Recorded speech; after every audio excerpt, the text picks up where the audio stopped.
Basic से आपको थोड़ा थोड़ा नहीं खुद को इम्प्रूव करना है और आपको ना टॉपिक वाइज, आपको चैप्टर वाइज स्टडी करनी है, ताकि इतना आपने कर लिया ना, इतना सफिशिएंट है। आप best book for the preparation of the NEET 2027 physics. NEET physics में 160+ स्कोर किस तरह करना है, इस बारे में हम डिटेल में इस वीडियो में बात करेंगे। रीनीट 2026 का पेपर का लेवल अगर देखें फिजिक्स का, तो सच में बहुत ज़्यादा हाई था as compare to the NEET 2026। और अभी लास्ट 2-3 ईयर्स अगर नीट का फिजिक्स का पेपर अगर देखा जाए तो वो भी इतना डिफ़िकल्ट नहीं था जितना कि हमको रीनीट 2026 में देखने को मिला है। इससे ना कहीं दिमाग में ये चीज़ें आती है कि हमको हमारी जो प्रिपरेशन है ना उसको नेक्स्ट लेवल पे करना है। लेना जो आपका माइंड सेट है कि मुझे सब करना है, बहुत सारी बुक्स पढ़ना है और रैंक 1 लाना है, तो ये सारी चीज़ें है ना आपको दिमाग से निकाल दो, क्योंकि हर स्टूडेंट जो है ना डिफरेंट होता है, उसकी कैपेसिटी डिफरेंट होती है। तो सब जो कर रहे हो सकता है वो हम नहीं कर पाए, इसलिए अपनी जो खुद की स्ट्रेंथ है उसको आपको पहचानना है, उसके हिसाब से अपनी खुद की स्ट्रैटेजी बनाना है। पहले आपको पेपर का लेवल समझना पड़ेगा। जब भी कोई एग्ज़ाम में, जब भी कोई पेपर का लेवल हाई होता है तो उसमें ये नहीं है कि सारे के सारे क्वेश्चन जो है डिफ़िकल्ट है, ऐसा नहीं है। जब पेपर का लेवल हाई होता है तो उसका मतलब ये है कि उनमें के जो 5 या 10 क्वेश्चन है वो एक डिफ़िकल्ट लेवल पे, उसका जो क्वेश्चन का जो लेवल है, जो क्वेश्चन का जो पैटर्न है वो क्या लेंदी है, उसमें जो हाई लेवल का कॉन्सेप्ट जो है उसमें यूज़ किया है। तो आप पहले ये चीज़ को समझो कि पेपर का हाई लेवल क्या है।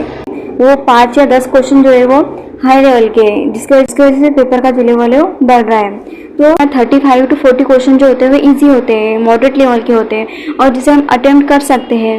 बट ये इन 5-10 क्वेश्चन को छोड़ के तो आप पहले बेसिक्स पे आप ध्यान दो, क्योंकि 35 to 40 क्वेश्चन जो आप अटेम्प्ट कर सकते हो। बट हम क्या करते हैं, कहीं ना कहीं हम पैनिक में आ जाते हैं, प्रेशर में आ जाते हैं। हम क्या सोचते हैं, हमारा एक ही माइंडसेट होता है कि हमको सब करना है, और जब हम सब करने के चक्कर में हम क्या करते हैं, सब करना है, इस चक्कर में हम ना जो हमको आता है ना वो भी हम भूल जाते हैं, उसको भी हम अच्छे से नहीं कर पाते, और यही पे है ना सबसे बड़ी प्रॉब्लम होती है। इसलिए ना आपको जो आता है ना पहले उस पर फोकस करो। आप इजीली है ना, मतलब फिजिक्स के 35 to 40 क्वेश्चन ऐसे होते हैं जो इतने जो मॉडरेट लेवल के होते हैं जिससे आप सॉल्व कर सकते हो, तो पहले आपको उस पर फोकस करना चाहिए। फिजिक्स में क्या सीक्वेंस आपके होना चाहिए पढ़ाई के लिए, तो सबसे पहले आपकी एनसीईआरटी पे आपको फोकस करना है, उसकी कॉन्सेप्ट आपको क्लियर करना है।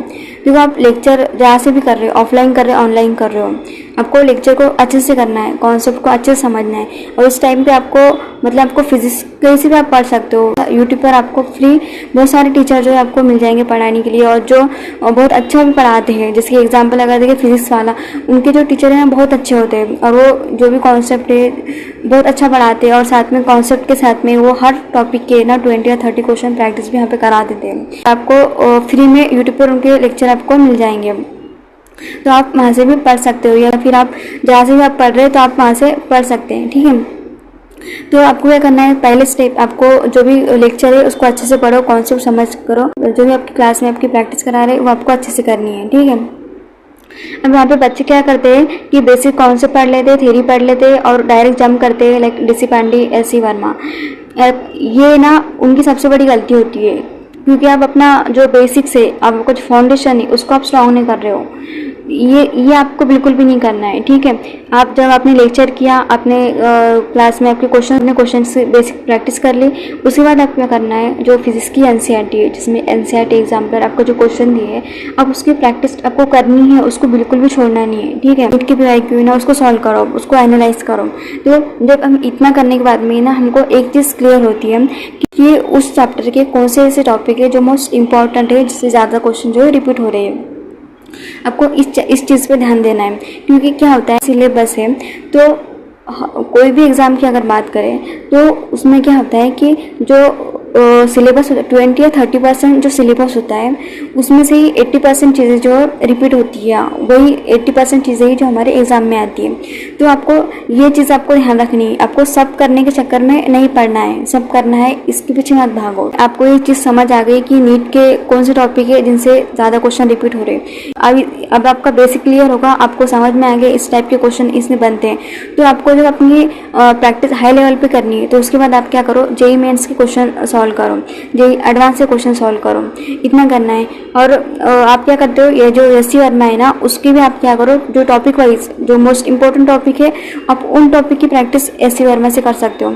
आपको है ना पूरे चैप्टर की प्रैक्टिस करने की ज़रूरत नहीं है, मतलब और सब सारी चीज़ें आपको एससी वर्मा से यहाँ पे नहीं करनी है, ठीक है। जो मोस्ट इंपॉर्टेंट टॉपिक है आप उनकी प्रैक्टिस यहाँ पे कर सकते हो। तो इस तरह क्या करना है आपको, नीट फिजिक्स के लिए आपको इस तरह का सीक्वेंस बनाते चल करना है। बेसिक से आपको थोड़ा थोड़ा नहीं खुद को इम्प्रूव करना है, और आपको है ना टॉपिक वाइज आपको चैप्टर वाइज स्टडी करनी है, ताकि इतना आपने कर लिया ना, इतना सफिशिएंट है आपका, एक हाई लेवल की प्रैक्टिस यहाँ पे आपकी हो जाती है। अब इसके बाद आपको क्या करना है, रिविजन किस तरह करना है फिजिक्स का। आपने जो भी कॉन्सेप्ट या थ्योरी पढ़ा है उसका आपको शॉर्ट नोट बनाना है, उसके थ्रू आपको रिवाइज करना है। अब जब आप रिवीजन करो तो आपको सेम क्वेश्चन जो है उसकी प्रैक्टिस नहीं करना है।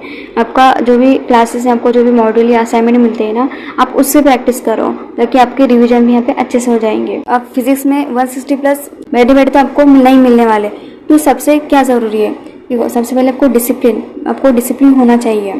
आपकी पढ़ाई में बिल्कुल आपको बिल्कुल डिसिप्लिन होना है, और डिसिप्लिन के साथ आपको पढ़ाई करनी है। कंसिस्टेंसी आपकी पढ़ाई में होना चाहिए, कि आज पढ़ रहे कल नहीं पढ़े, हफ्ते में 2 दिन पढ़ लिया तो हो गया, नहीं, ऐसा बिल्कुल भी नहीं होगा। ऐसा करोगे तो आपका सिलेक्शन बिल्कुल भी नहीं होगा। तो कंसिस्टेंसी होना चाहिए, रोज़ प्रैक्टिस करो, थोड़ा ही प्रैक्टिस करो, पर आपको रोज़ प्रैक्टिस यहाँ पे करना है। और जिस सीक्वेंस में मैंने बताया है, यदि आप इन सीक्वेंस में करते हैं तो डेफिनेटली आपका सिलेक्शन जो है बिल्कुल हो जाएगा।